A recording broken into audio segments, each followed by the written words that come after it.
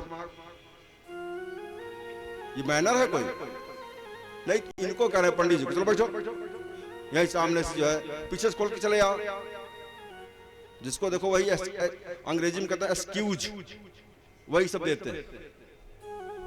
कथा चल रही है, बीच में दीपक तले अंधेरा करोगे, तो कथावाचक हो करके बड़ी बढ़िया कहानी की शुरुआत करते हैं, और 3 कहानी कहते कि 3 कहानी कहेंगे, समझो। अच्छा एक बात बताओ, लोभ करके करोगे क्या? पैसा बचा लिया, कमा लिया, बचा लिया, तो क्या बचा पाओगे? बचा रहेगा? देखो, ईश्वर ने कृपा करी, तुमको धन दिया, तो उसका सदुपयोग करो। सदुपयोग क्या करो? दान करो। देखो हमारे यहाँ एक नियम है, खिला के तब खाओ। ये सनातन धर्म का नियम है।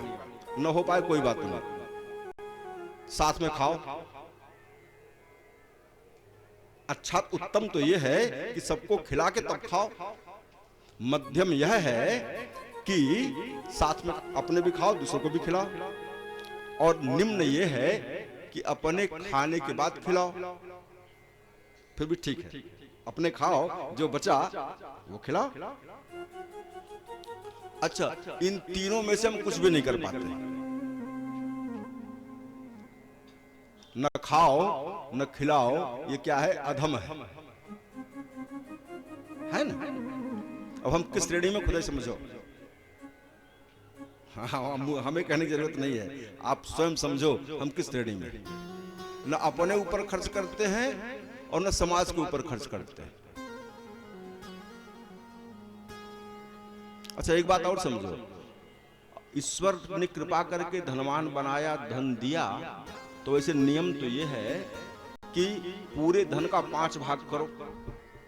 भागवत कहता है, धर्माय यशसे अर्थाय कामाय स्वजनाय च। 20% धर्म काम में लगाओ, 20% यश के लिए लगाओ। धर्माय यश से 20% उस धन को बढ़ाने के लिए लगाओ। अर्थाय 20% अपने ऊपर खर्च करो और 20% अपने परिवार के ऊपर, बंधु बांधव, रिश्तेदार, नातेदार के ऊपर खर्च करो। क्या हम कर पाते हैं? नहीं हो पाता। सब खाली बचाते हैं, बच जाए बच जाए। अच्छा एक बात और बताओ, अब समझो मेरी बात को। ये जब जबरी बैठा ही दिया है इन्होंने, और इन्होंने क्या बैठा है? इन्होंने बैठा है, समझो अगर धन का सदुपयोग न किया तो क्या दशा होगी समझो। सीखो, हमारे यहाँ ये भागवत है ना, यहाँ सब गुरु हैं, भागवत में सब गुरु हैं। हाँ 24 गुरु हैं। कहीं चींटी से शिक्षा ली गई, कहीं कुत्ते से शिक्षा ली गई, कहीं बिल्ली से शिक्षा ली गई, सब शिक्षा देते हैं यहाँ। हाँ हम वनस्पतियों से शिक्षा लें, सीखो जरा वनस्पतियों से सीखो कि उनके पास धन आया तो क्या हुआ।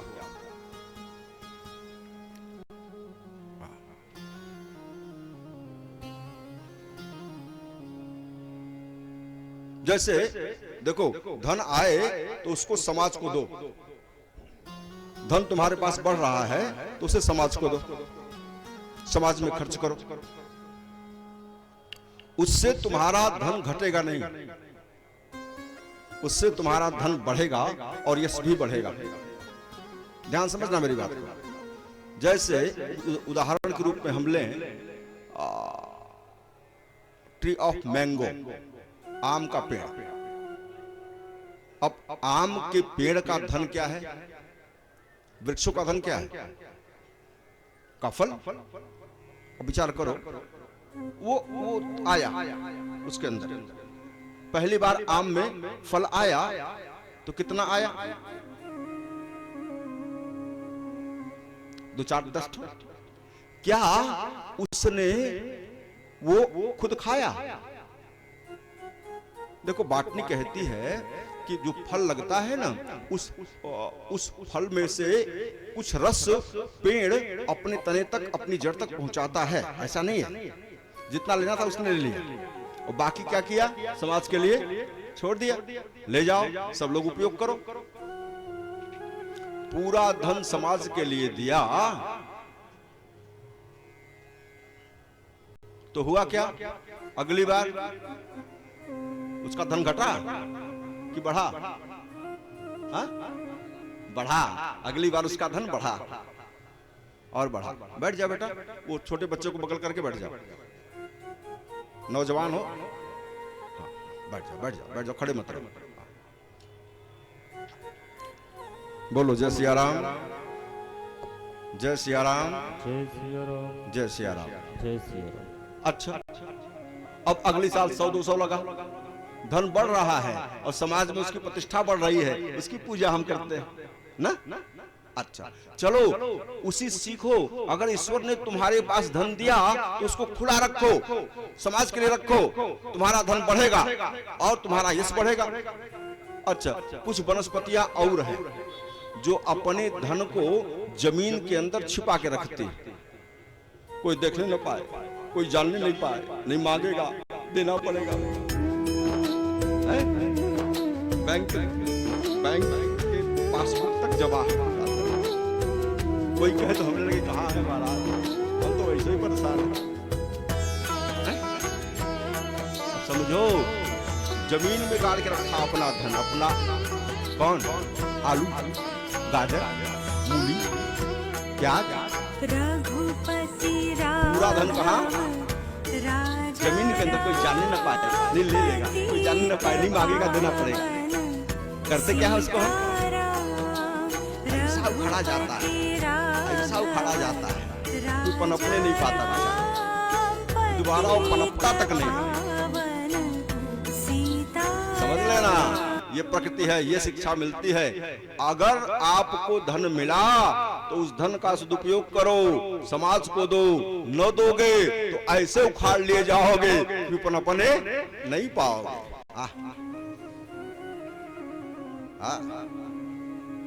और दूसरी बात और बताऊं आपको मैं, प्रयास ये करो, भले गरीबी हो एक मीटिंग खा के रह जाना वो भी ना हो पाए, कोई बात नहीं, पानी पी के सो जाना।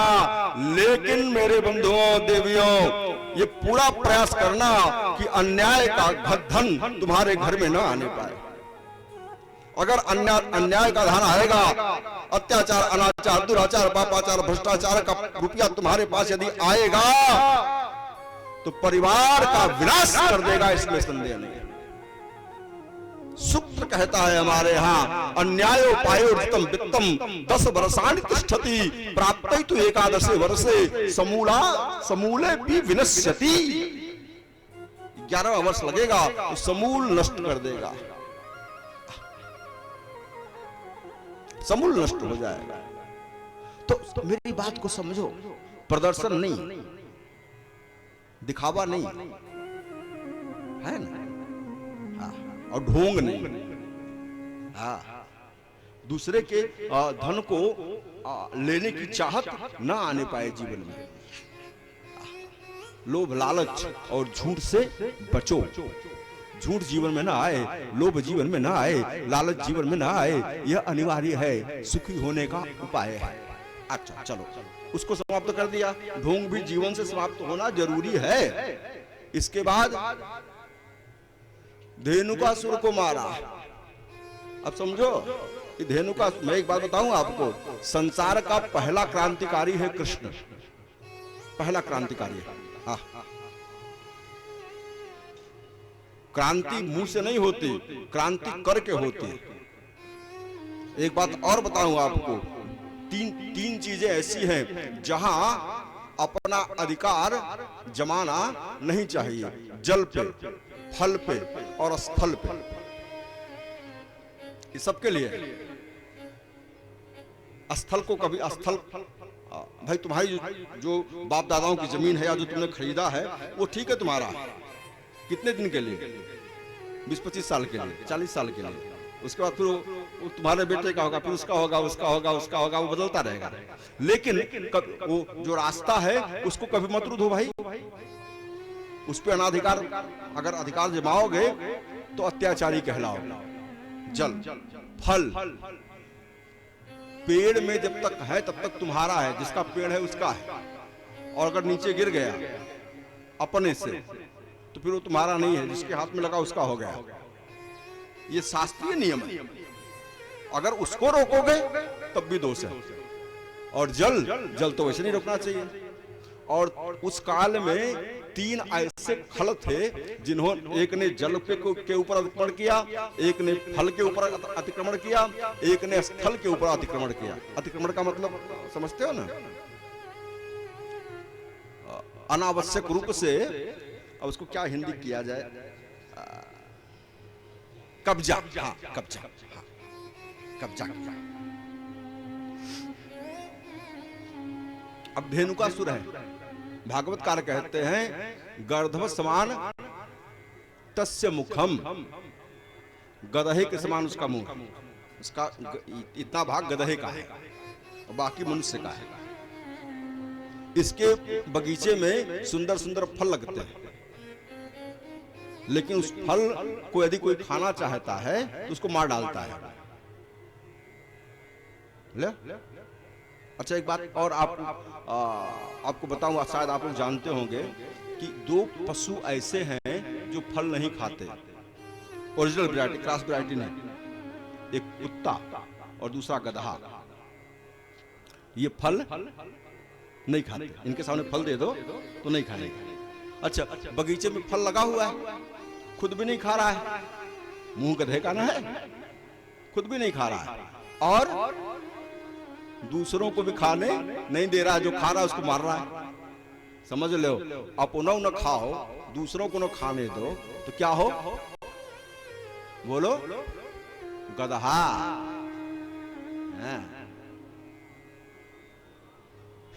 अपने खा लो अच्छी बात है, न खाओगे न खाने दोगे तो गधा ही हो, मतलब मूर्ख।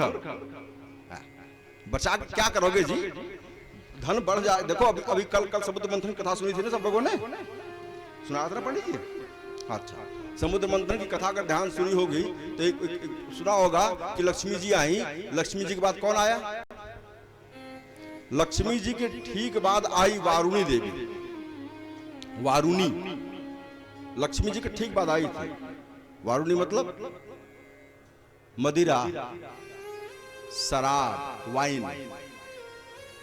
जब धन बढ़ेगा तो क्या आएगा? ले ये भाग। अच्छा चलो, संयमी परिवार से हो, अच्छे परिवार से, धार्मिक परिवार से, कुल खानदान की मर्यादा रखते हो, तो उसके बाद कौन आया महाराज? वारुणी देवी के बाद कौन आया? धनवंतरी। ले समझ ले, पैसा खूब बचा के रखे हो ना, या तो दारू में जाएगा, या फिर ऐसा रोग होगा कि तुम्हारा पैसा डॉक्टर ही ले जाएगा। यही भागवत का क्रम है। वारुणी आई लक्ष्मी जी के बाद, फिर कौन आया? डॉक्टर आया, धनवंतरी आया। सावधान हो जाना। हाँ, धन बढ़ेगा, सदुपयोग नहीं करोगे, केवल बचा के रखोगे, तो या तो दवाई में जाएगा, या दारू में जाएगा, या फिर वकील ले जाएगा। बस यही 3 जगह जाएगा, और तीनों कष्ट करिए है। तो धन का सदुपयोग करो। हाँ, और दूसरे के धन को लेने का प्रयास मत करो। और ऐसे बगल में बैठ जाओ बेटा, ताकि वहां बगल में बैठ जाओ। ठीक, हाँ ठीक, जो जमीन पे बैठने लायक हो मस्ती में जमीन बैठ जाए, बढ़िया रहेगा। और जो जिनके घुटनों में दर्द है या अन्य चीजें हैं, तो ढोंग समाप्त हुआ जीवन से। ये देखो, अज्ञान समाप्त होना जरूरी है, मोह समाप्त होना जरूरी है, प्रदर्शन समाप्त होना जरूरी है, ढोंग समाप्त होना जरूरी है, और स्वार्थ, ये धेनुकासुर क्या है? स्वार्थ, ये भी समाप्त होना जरूरी है। इसके बाद अघासुर। अघ मतलब पाप। इसको भी कन्हैया ने, ओ अजगर, अभी कहानी कथा सुनी आप लोगों ने। हाँ, सीधे पेट में गया, विराट स्वरूप लिया, और जब विराट हुआ, पेट फाड़ता हुआ ग्वाल वालों को लेके बाहर आ गया। देखो, पाप भी जीवन से समाप्त होना जरूरी है, और पाप से बचना किसी की बस की बात नहीं है। संसार में क्या पाप है, क्या पुण्य है, इसका इसकी कोई व्याख्या, इसका एक्सप्लेनेशन कोई कर नहीं पाएगा। हर जगह पाप है, हर जगह पाप। ब्रह्मा कैसे आया था? क्या स्वरूप था हो? कैसा शरीर था उसका? अघासुर का अजगर। अजगर, अज मतलब ब्रह्मा, गर मतलब निकल जाने वाला। ब्रह्मा की बनाई हुई जो सृष्टि है ना, पूरे को निकल करके पचाने का सामर्थ्य रखता है पाप। सब खत्म कर देगा। या यूं कह लिया जाए, अज मतलब ब्रह्मा, गर मतलब व्याप्त। ब्रह्मा की सृष्टि जहां तक है वहां तक यह व्याप्त है। धराधरोष्ठौ जलदोतरोष्ठौ, भागवतकार कहते हैं। उसका नीचे वाला ओठ जमीन पे है, ऊपर वाला ओठ आकाश में है, पूरे ब्रह्मांड में व्याप्त है। पाप से कोई बच नहीं पाएगा। पाप पुण्य क्या है ये कोई कह ही नहीं सकता। कहीं जो कार्य कहीं पाप है, वही कार्य कहीं पुण्य है। जो कार्य कहीं पुण्य है, वही कार्य कहीं पाप है। हाँ, अब मैं आपसे पूछूं, सच बोलना पुण्य है या पाप है? बोलो जोर से। हाँ, पुण्य है, सच बोलना पुण्य है। अच्छा, अब देखो, यही हम लोग बैठे हुए हैं, और दौड़ते हुए गौ माता आई ऐसे सामने से, और ऐसे पंडाल में प्रवेश किया उन्होंने। अब 2 रास्ते हैं, एक इस तरफ एक इस तरफ। ऐसे दाहिने भाग भाग करके कहीं निकल गए, और 2 मिनट के बाद एक आदमी आया जो देखने से लग रहा है कि कसाई है। उसने आपसे पूछा, क्या भैया कोई गाय इस तरफ जाते हुए आपने देखा? आप जानते हो कि कसाई है, गाय को पकड़ेगा तो क्या करेगा? काटेगा, मारेगा। अब यहां पे क्या बोलोगे आप? हाँ हाँ हाँ, देखा भैया से इस तरफ, यही बोलोगे? हैं? बोलो भाई, सत्य बोलना पुण्य है ना, बोलो। तो यहां सत्य बोलना क्या हो जाएगा? हाँ, ले ये समझो, यहां सच बोलना ही पाप हो गया। अच्छा, दान देना पुण्य है या पाप है? दान देना पुण्य है ना? अच्छा, चलो, किसी को 10 रुपया, 20 रुपया, 50 रुपया, 100 रुपया देना पुण्य है। कोई आया फटे हाल है, गरीब है बेचारा, देखने से एकदम फटे हाल है, दया आई और 100 रुपया तुमने दे दिया। वो गया, मेले से बाहर निकला, झूसी पहुंचा, लिया, चढ़ाया, गया घर में, पत्नी से झगड़ा हुआ और डंडा उंडा को सराहों का उठाया, मारा, सर फट गया पत्नी का। अब बताओ, तुम्हारा दान देना पुण्य हुआ कि पाप हुआ? बोलो निसंकोच। हाँ, तो समझ लो, जो कार्य कहीं पुण्य है वही कार्य कहीं पाप है, जो कार्य कहीं पाप है वही कार्य कहीं पुण्य।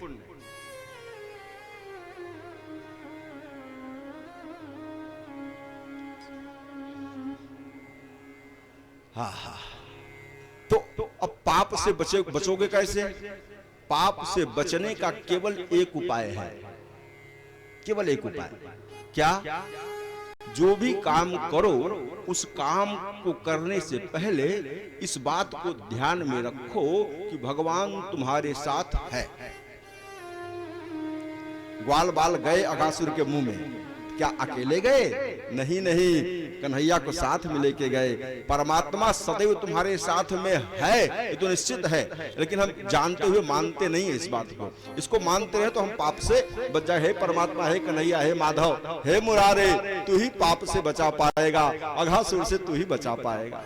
अघासुर को समाप्त किया ना। पाप की प्रवृत्ति भी जीवन से दूर होना जरूरी है, लेकिन कालिय नाग ये क्या है? कालिय नाग ये वासना है। क्या है? वासना। वासना कठिन शब्द हो गया। इच्छा, इच्छा। देखो, अज्ञान समाप्त होना जरूरी है, मोह समाप्त होना जरूरी है, प्रदर्शन समाप्त होना जरूरी है, ढोंग समाप्त होना जरूरी है, पाप समाप्त होना जरूरी है, स्वार्थ समाप्त होना जरूरी है, लेकिन इच्छा समाप्त नहीं होनी चाहिए। बात समझ में आ रही है? इच्छा ही नहीं रहेगी तो भगवान की प्राप्ति की इच्छा कहां से आएगी? इच्छा होना जरूरी है, ये खत्म ना होने पाए। हाँ, लेकिन एक बात याद रखना, कालिय नाग को कृष्ण ने मारा नहीं, लेकिन यमुना से हटा दिया और कहां भेजा? नात्र स्थेयम त्वया वत्स समुद्र में आही माचिर। समुद्र में जा, गो इन द सी, समुद्र में जाओ। अब समझो मेरी बात को ध्यान से, ये कालिय नाग कहां पे है? यमुना जी में है। कहां? यमुना जी में है। और अब क्या बताऊं, ये भागवत है, भागवत है। अब तबीयत ही खराब है, नहीं तो फिर मैं स्वयं बोलता, तब ज्यादा आनंद आता। डॉक्टर ने एकदम मना कर दिया कि बोलना नहीं महाराज, लेकिन फिर भी अब रहा नहीं जा रहा है। और बहन की भागवत है, इसलिए हुआ चलो 10 मिनट बोल लिया जाए रोज, है? अब समझो जरा, वासना, इच्छा समाप्त नहीं होनी चाहिए। अच्छा, वासना कहाँ है हमारी? हमारी जो इच्छाएं हैं ना, ये दुनियादारी में लगी हुई है। वासना को उपासना में बदलो। वासना को क्या करो? उपासना में बदलो। जो दुनियादारी में हमारी मति लगी हुई है वो परमात्मा में लगे। देखो, संसार में चूंकि हमारी इच्छा लगी हुई है, इसलिए हमारा जितना कर्म है ना, सब दूषित है। यमुना जी में रहता है, यमुना जी के जल को दूषित कर रखा है इसने ना। यमुना जी क्या है? यमुना ऐसे देखने में तो भाई यही 7 किलोमीटर दूर, यही श्यामा यमुना जी सही बात। ये तो भाई, ये तो प्राकृतिक है। आध्यात्मिक यमुना कौन है? समझना। रामचरितमानस में गोसाई जी महाराज कहते हैं, राम भगति जहां सुरसरी धारा, सरसई ब्रह्म विचार प्रसारा राम भगति। जो गंगा जी है वो राम जी की भक्ति है। सरस्वती जी क्या है? ब्रह्म का विचार है। सरस्वती जी गायब हो गई। प्रयागों में सरस्वती जी नहीं है, नहीं है। जब प्रयाग में नहीं है तो फिर इंसान में कहां से रहेंगे? जहां डुबकी लगाने के लिए आए हो यहीं सरस्वती जी गायब है, तो फिर यहां कहां रहेंगी सरस्वती जी? लुप्त है। आप समझो, सरस्वती जी ज्ञान का प्रचार है, गंगा जी राम जी की भक्ति है, और यमुना जी क्या है?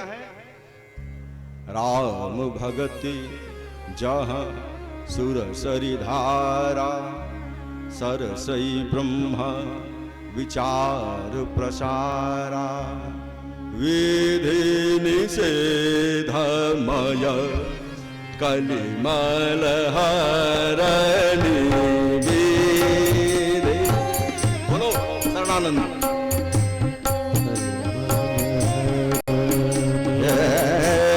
विधि निषेधमय कलिमल हरणी विधि मय कलिमल हरणी।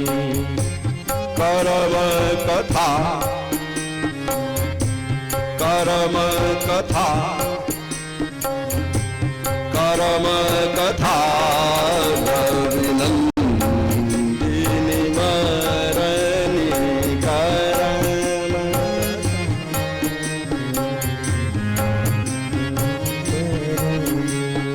विधि निषेधमय कलिमल हरणी,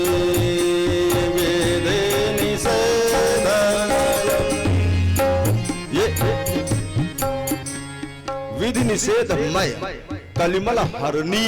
ये कलिका जो दोष है इसको हरण करने का सामर्थ्य रखती है कौन? कर्म। समझना मेरी बात को ध्यान से। यदि आपका कर्म प्रबल है तो कलिकाल आपका कुछ नहीं बिगाड़ पाएगा। लोग कहते हैं महाराज युग खराब है, कलिकाल है, कलयुग है। यार कैसी बात करते हैं? ना युग ही बुरा है, ना जमाना बुरा है, ना यह युग बुरा है और ना जमाना बुरा है, बस बुरे भाव मन में बसाना बुरा है।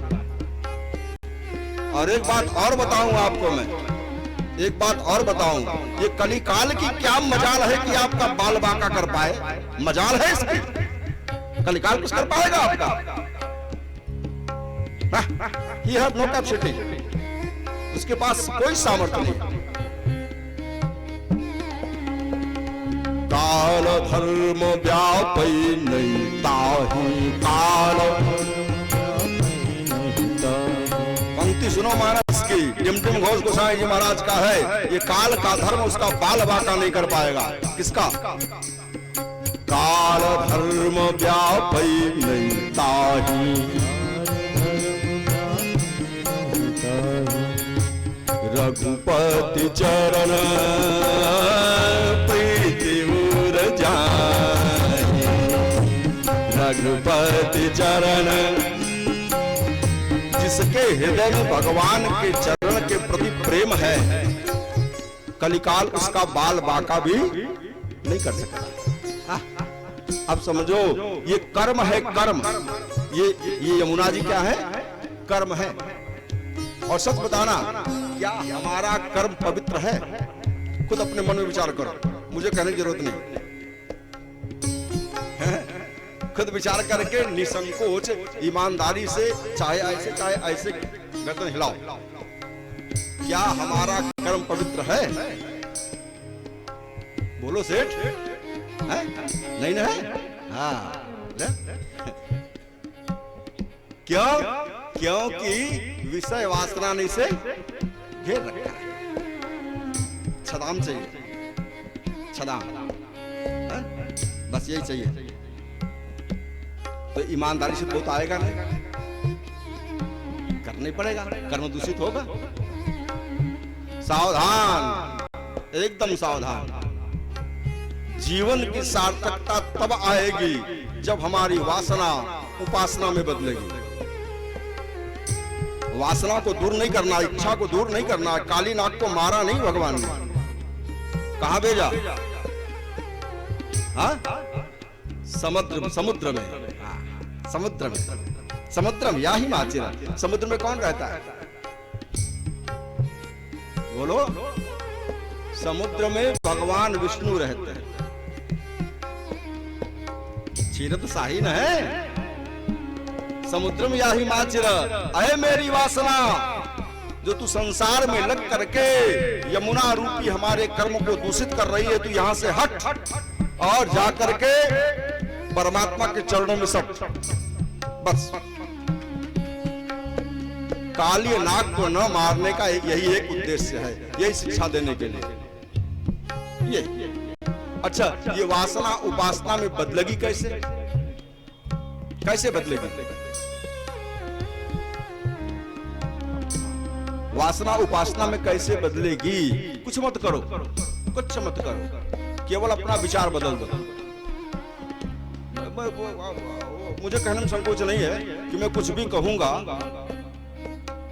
3 4 दिन 5 दिन 7 दिन यहां हो, कोई महीने भर यहां पे है, लेकिन इसके बाद जो आदत पड़ गई है होगा वही। जो काम करने की आदत पड़ गई है, काम वही होगा, बदल नहीं पाएगा। जैसे हम लोगों की आदत है कि ये चलता रहे, बतियाते रहता, वो चलता रहता है? वो आदत है, स्वभाव है। तो देखो, जो कर रहे हो वही करो, जो कर रहे हो वही करो, केवल भावना बदल दो। रोटी बेल रहे हो, रोटी बना रहे हो, किसी ने पूछा रोटी काहे बना रहे हो? भैया वो भोजन बन जाएगा, भगवान को भोग लगेगा और उसके बाद घर वाले से प्रसाद पाएंगे। तो केवल यही भावना आ गई कि ठाकुर जी को भोग लगेगा, उसके बाद सब प्रसाद पाएंगे। तो जितने देर तुमने भोजन बनाया वो क्या हो गई? पूजा हो गई, उपासना हो गई। व्यापार कर रहे हो, क्यों कर रहे हो? महाराज रुपया आएगा तो गाड़ी घोड़ा मोटर खरीदेंगे, बंगला बनवाएंगे, करेंगे, वो करेंगे। तो क्या है? क्या है? वासना है। महाराज धन आएगा, कुछ साधु सेवा होगी, कुछ धर्म काम होगा, कुछ गरीबों की सेवा होगी। तो यदि ये भावना आई तो वही व्यापार करना क्या हो गया? उपासना हो गया। बस और कुछ नहीं करना, केवल विचार बदल दो। आज जगत को शंकराचार्य ने बड़ा प्यारा श्लोक लिखा, अरे महाराज, आत्मा तुम गिरजामति, आत्मा तुम गिरजामति, सहचरा प्राणा शरीरम गृहम, पूजा ते विषयों भोग रचना। महाराज, मैं जो कुछ खा रहा हूं आपकी पूजा कर रहा हूं। पूजा ते विषयों भोग रचना, निद्रा समाधि स्थिति, और जब मैं सो जाता हूं तो मानता हूं कि समाधि लगी हुई है। संचार पदोपदक्षिण विधि, और मैं अपने पैरों से जितना चलता हूं ये मान के चलता हूं कि मैं आपकी परिक्रमा कर रहा हूं। आत्मा तुम गिरजामति, सहचरा प्राणा शरीरम गृहम, पूजा ते विषयों भोग रचना, निद्रा समाधि स्थिति, संचार पदोपदक्षिण विधि, स्तोत्राणि सर्वांग गिरो। और मैं जो कुछ भी बोलता हूं सब आपकी स्तुति कर रहा हूं। यद यद कर्म करोमि तद अखिलम संभोत आराधनम। महाराज, मैं जो कुछ भी कर रहा हूं सब आपकी आराधना कर रहा हूं, उपासना कर रहा हूं। केवल विचार बदल दो, बस हो गया। एक कहानी बताऊं, छोटी सी कहानी। एक मिट्टी का बर्तन बनाने वाला कुम्हार, कुंभकार, गर्मी के महीने में चाक पे मिट्टी रखा और लगा बर्तन बनाने। बर्तन बनाते हुए कभी देखा है? चाक पे बर्तन, उसने मिट्टी रखी और बर्तन बनाने लगा। गर्मी का महीना था, जेठ का महीना। 3 4 उसने इतने बड़े बड़े बर्तन बनाए, चिलम 3 4 बन गया। तब तक उसकी पत्नी घर से बाहर निकली। उसने देखा, पूछा बड़े प्रेम से, भले मानुष क्या बना रहे हो? कहा, देवी चिलम बना रहा हूं।